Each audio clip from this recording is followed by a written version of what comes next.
السلام علیکم۔ غلاف کعبہ کے متعلق بنیادی معلومات۔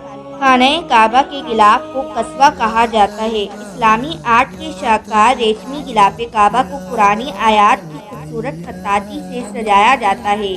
قصوہ کی تیاری کے لیے تقریباً 670 کلو گرام سفید خالص ریشم استعمال کیا جاتا ہے، جسے سیاہ رنگ میں رنگ دیا جاتا ہے۔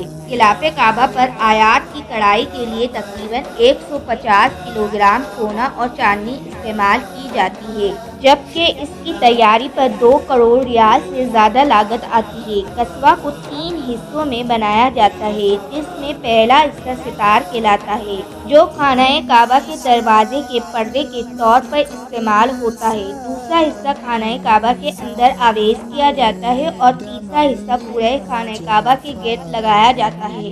غلاف کعبہ 14 میٹر طویل اور 101 سینٹی میٹر چوڑا 43 حصوں پر مشتمل ہوتا ہے، جو مکہ کے نزدیک ام الجواد کے قریب ایک واقع فیکٹری میں تیار کیا جاتا ہے، جہاں 240 سے زائد افراد کام کرتے ہیں۔ یہ فیکٹری شاہ عبدالعزیز کے عہد حکومت میں 1926 میں بنائی گئی تھی۔ خانہ کعبہ پر غلاف ڈالنے کی روایت کوئی نہیں بلکہ حضور صلی اللہ علیہ وسلم کے زمانے میں خانہ کعبہ پر غلاف لگایا جاتا تھا، جو یمن میں تیار ہوتا تھا اور ہر سال رمضان سے قبل اور حج کے دوران 2 بار تبدیل کیا جاتا تھا۔